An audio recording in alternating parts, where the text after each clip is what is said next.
me again, your friendly neighborhood felon. I don't think you have to have gone to prison to be able to understand that their vetting process is not very thorough. They will literally let any old dusty ass motherfucker who commits a crime up in that bitch. And what happens when you have a system like that is you get a lot of really fucked up shit going on. And I am not trying to down on people that are mentally ill. I have multiple co-occurring disorders going on. One of them is substance use disorder, PTSD, ADHD, probably some uppers, some downers, some sideways. I don't know. I'm a fucking big old train wreck of fucked up in the head. I 100% admit that. But there is some shit that we need to talk about. And I mean it when I say that. Literal fucking shit. So if you're just kicking back, watching this video, eating some dinner, put that shit to the side. You're not gonna want it by the time you get through with this, I promise. Now there's a phenomenon that I had heard of, but I didn't think was gonna be common. I thought this was super fucking rare. It is absolutely not rare. I saw it multiple times while I was locked up, and it is fucking astounding that this is a common thread amongst people who are incarcerated.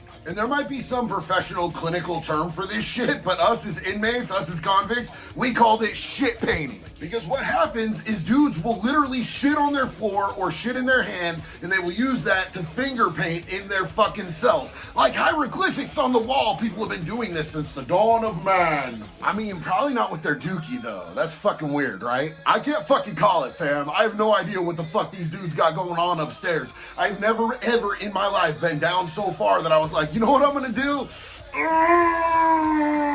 Nope, not me. And I even used to do graffiti. I used to be a tagger when I was a teenager. Thought it was really cool to spray paint walls, but not with my feces. And I got a couple different motherfuckers that I encountered that were doing this that we're gonna talk about right now. Let's fucking go!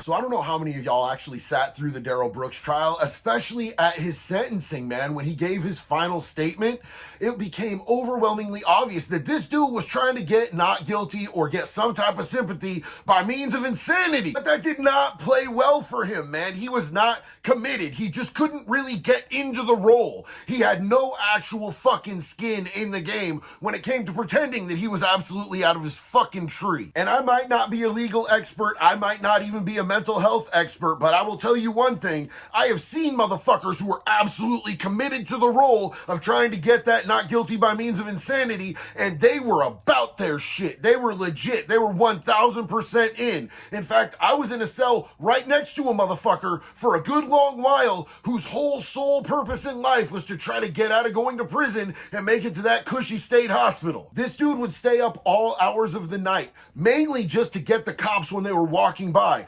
Anytime the cops would walk through the unit, all of a sudden you would hear him going, "Here, kitty, kitty, kitty, kitty, here, kitty, get off me, kitty." Bruh, there's no cat in there, bruh. This dude would straight up speak in tongues like some Western Baptist revival tent church all the time, man. He'd be talking straight gibberish like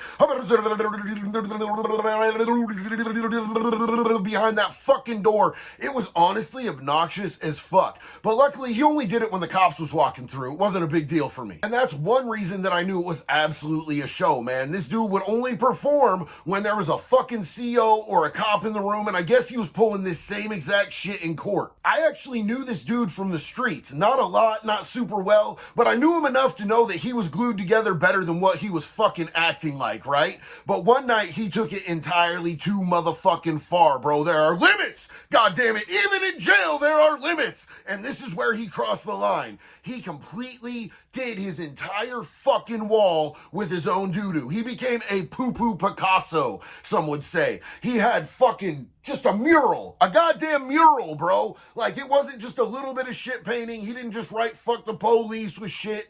He wrote a goddamn mural across his entire wall, smeared, slathered the fucking walls. I could smell this shit long before the cops came in and fucking found it. It was fucking horrific. It was a crime against humanity. Understand, this motherfucker, he ain't had no gloves. He was doing this barehanded, just what the fuck? Bro, have you no fear of pink eye? Like I said, this was the motherfucking line, and even the cops agreed. They took his happy ass right the fuck out of that cell. I don't know where the fuck they took him, but they came in 15 minutes later and they were like, "Delay, do you want out of this annex? Do you want out of this fucking weird ass fucking unit? We will put you in the worker dorm immediately if you clean out that fucking cell for us." Hell the fuck no!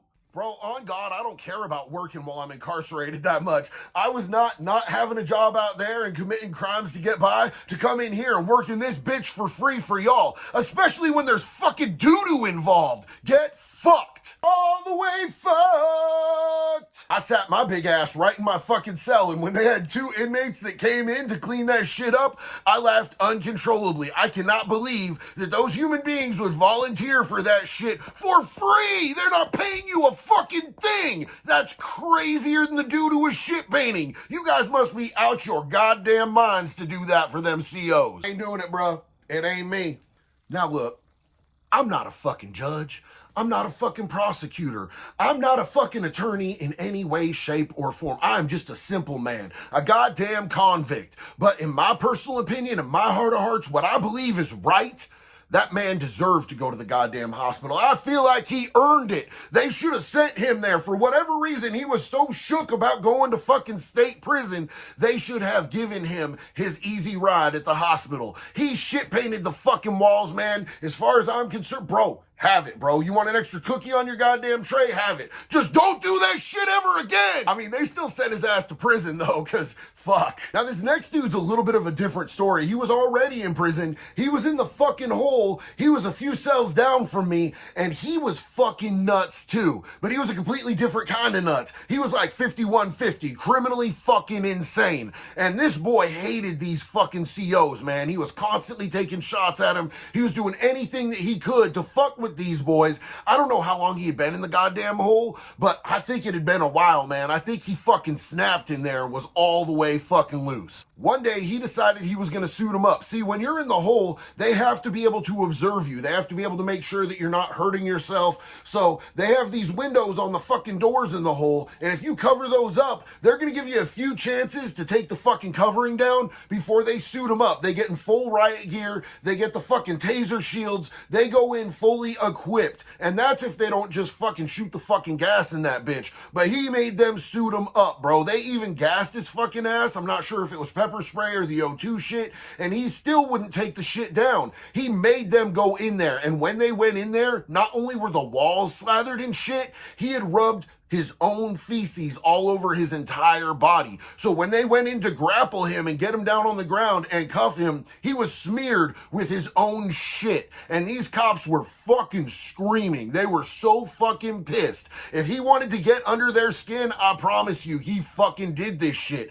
They came out slathered in fucking doo-doo, bro. They were dookied the fuck down. I walked old boy by my cell on the way out, and he was almost unrecognizable. He had so much shit all over him. But the only thing that I did see for 1000% certain was a shit-eating grin. He was happier than a punk in a pecker patch that he got to fuck these cops' day up. And that, my friends, has intrinsic beauty in it, like transcending beyond any of his other circumstance. He was able to find a simple joy while locked up in the hole. So good for him. Is anybody still watching it? Are you guys still here? I'm fucking surprised if you are, because that was fucking gross. I want to thank y'all for taking this fucked up ride with me. I hope this inspires you to not want to go to prison, not want to go to jail, and the best way you can do that is by not doing criminal activities, man. It's quite simply not worth it, bro. I rode that ride for a long time, and it never ended well. I've never seen a happy ending for fucking drug use or fucking criminal activity that didn't end in fucking recovery and rehabilitation. Trust me, there are a lot of legal hustles out here that can make you plenty of fucking money and afford you a comfortable lifestyle without fucking up and risking losing everything. I've had everything taken by the police over and over and over again, and it is not fucking fun. Anyway, after this fucking video, I kind of feel stupid even asking anybody to fucking subscribe. But if you enjoyed this video, please subscribe. Drop something in the comments. If you have video suggestions, I want to hear those. Hit it in the comments. I appreciate each and every one of you that rode out with me on this one. One love, be good or be good at it, y'all.